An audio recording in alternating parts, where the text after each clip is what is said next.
बेलापुरातील तरुणीवरती बलात्कार आणि हत्या या प्रकरणी नवी मुंबईकरांनी जोरदार निषेध नोंदवलेला आहे। कोपरखैरणे ते वाशीपर्यंत निघालेल्या मोर्चामध्ये हजारो नागरिक सहभागी झालेले होते। हत्या घडवणाऱ्या तीनही पुजाऱ्यांना फाशीची शिक्षा देण्याची मागणी यामध्ये करण्यात आली आहे। तर मुख्यमंत्र्यांनी सुद्धा या प्रकरणाची गंभीर दखल घेत फास्ट ट्रॅक कोर्टामध्ये खटला चालवण्याचे आदेश दिलेले आहेत।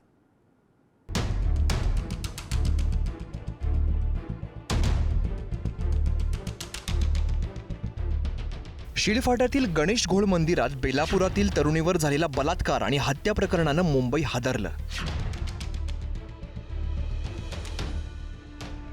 या हत्या प्रकरणाचे गंभीर पडसाद रविवारी नवी मुंबईत पाहायला मिळाले।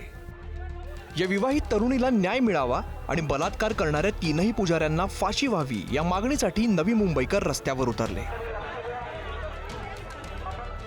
या हत्याकांडाचा निषेध करण्यासाठी काढण्यात आलेल्या मोर्चात हजारो मुंबईकरांनी सहभाग नोंदवला। वाहतूक कोंडीसाठी प्रसिद्ध असलेल्या शिळफाटा परिसरात घडलेल्या या प्रकारानंतर महिला किती सुरक्षित आहेत असा प्रश्नही आता विचारण्यात येतोय। शासनाने जे लाडकी बहीण योजनेसाठी 15 रुपये केले, लाडकी बहीण सुरक्षित आली पाहिजे त्यासाठी सुद्धा ते जो कृत्य घडलेला आहे, जो कुकृत्य लोकांनी केला आहे त्याला कडक सजा म्हणजे फाशी सजा करण्याकरता लवकरात लवकर निर्णय कसे लागतील यावर सुद्धा लक्ष घातला पाहिजे।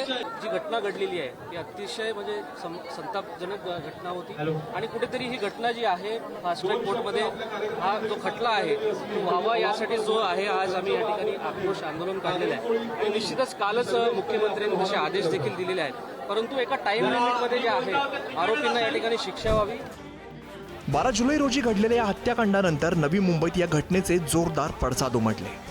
सर्व राजकीय पक्ष आणि महिला संघटनांकडून या घटनेचा निषेध व्यक्त करण्यात आला होता। या पीडित तरुणीच्या कुटुंबियांनीही या प्रकरणातील आरोपींना कठोरात कठोर शिक्षा होण्याची मागणी केलेली आहे। एकच मागणी की जे नराधमान आहेत त्यांना लवकरात लवकर फाशी झाली पाहिजे आणि जे सासरचे लोकही ते या लोकांना जबाबदार आहेत त्यांनाही कठोर शिक्षा झालीच पाहिजे हीच माझी विनंती। यातून एकच माझं सरकारला सांगणं आहे की पोलिसांच्या कामामध्ये हस्तक्षेप जरा कमी करा आणि कोर्टाला सुद्धा सांगणं आहे की एखादे खटले तुम्ही 2-2, 2.5 वर्ष त्या ठिकाणी चालवले जातात। नुसतं फास्ट ट्रॅक इंग्लिशमध्ये बोलून चालणार नाही, तर खऱ्या अर्थाने त्या ठिकाणी फास्ट ट्रॅक पद्धतीने तिला न्याय मिळाला पाहिजे। या तरुणीचे सासरच्या लोकांशी खटके उडत होते।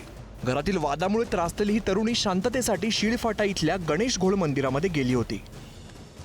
मंदिर सांभाळण्यासाठी उत्तर प्रदेशातील आलेल्या 3 पुजाऱ्यांनी या संधीचा फायदा घेतला।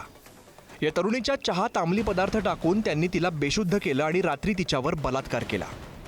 सकाळी तरुणीला हे लक्षात आल्यानंतर तिने आरडाओरडा करण्यास सुरुवात केली आणि त्यावेळी या तिघांनी तिची हत्या केली। तिचा मृतदेह जवळच्या झाडाझुडपात सापडल्यानंतर हा प्रकार उघडकीस आला। या घटनेनंतर राज्यभरातून संताप व्यक्त करण्यात आला होता। माननीय मुख्यमंत्री महोदयांनी आदेश दिलेले आहेत। मला तर वाटतं की इच्छाशक्ती असेल तर कुठली गोष्ट करते। या लोकांनी तर महापाप केलेला आहे आणि त्या महापापींना या ठिकाणी फाशी शिक्षा। तुम्ही जर काही कमी पडलं तर समाजातले काही लोक पुढे येतील आणि याच चौकात तुम्ही जर शिक्षा द्यायला कमी पडलात तर याच चौकात त्यांना आम्ही शिक्षा दिल्याशिवाय गप्प बसणार नाही याची कृपया तुम्ही नोंद घ्यावी।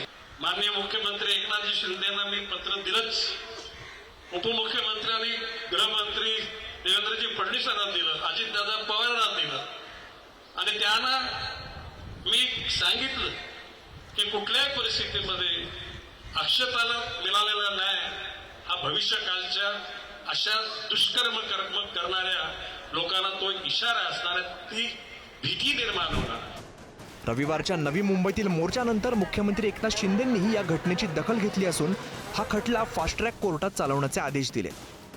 या प्रकरणी विशेष सरकारी वकील म्हणून ज्येष्ठ वकील उज्ज्वल निकम यांची नियुक्ती करण्यात येणार आहे। आता या प्रकरणी दोषींना कठोरात कठोर शिक्षा कधी होणार याकडे सगळ्यांचंच लक्ष असेल। शिल्पा नरवडे, पुढारी न्यूज, नवी मुंबई।